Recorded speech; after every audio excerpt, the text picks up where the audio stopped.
Hala. Ano yung bahay mo? Ang gulay.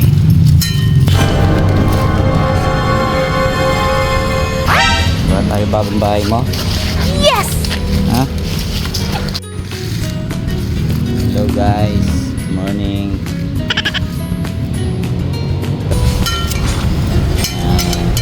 Subukan natin yung bagong bahay niya.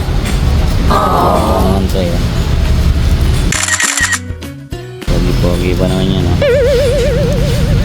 Say hi. What?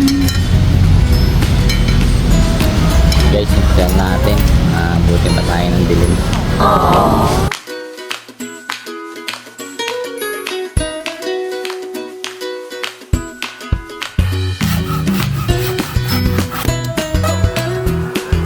Para madali at mabilis ang trabaho. Fast forward na natin.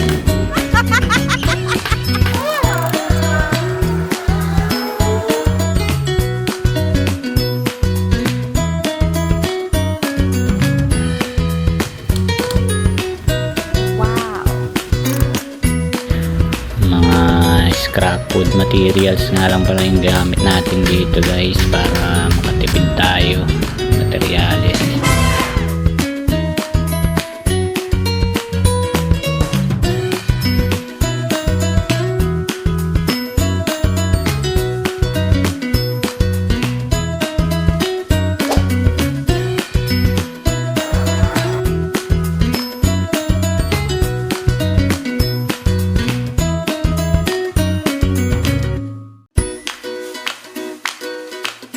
Wow.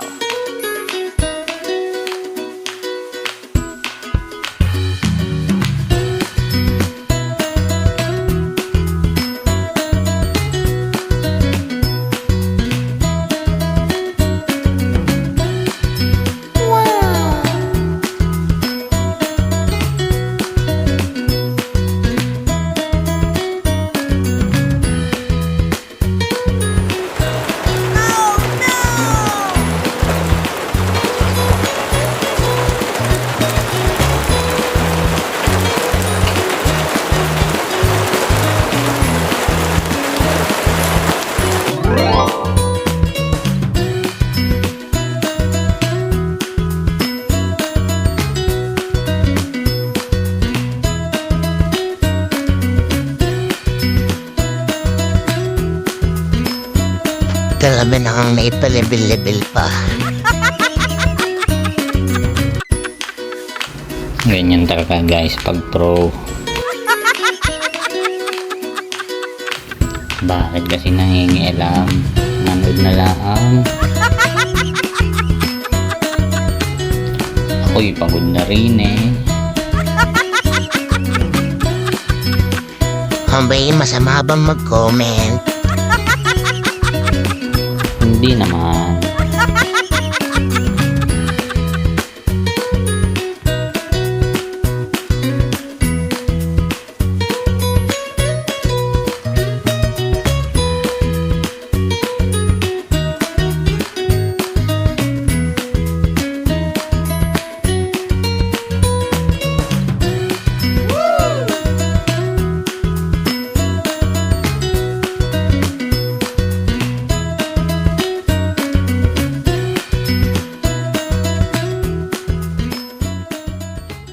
One day later.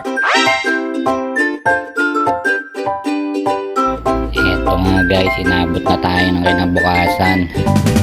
Tuluyan na kasing lumakas ang ulan kahapon.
Ganon pa talaga? Nangingialam na naman eh. Para sa ampias yan pag malakas ang ulan.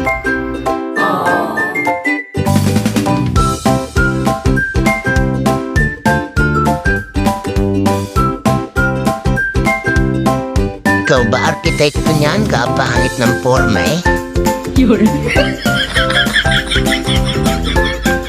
Anak ng teteng, pwede na yan. Importante, matibay. Wow, in fairness, maganda pala sa loob. Yan ang sinasabi ko sa iyo eh. So, eto na nga guys ang ating finished product. Hindi ko alam kung nagustuhan ng aso natin dahil wala sa itsura niya. Ayan. Medyo maliit to kumpara dun sa dati niyang bahay na pwede natin siyang tabihan.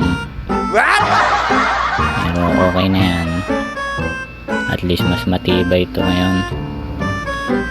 Mapapansin nyo guys, medyo mataas yung paa ng ginawa natin kasi nga bumabaha rito pag panay-panay ang ulan eh. Medyo itinaas natin yung bahay niya. So yun lang guys, salamat sa panonood. Pero pangit talaga. Aba talagang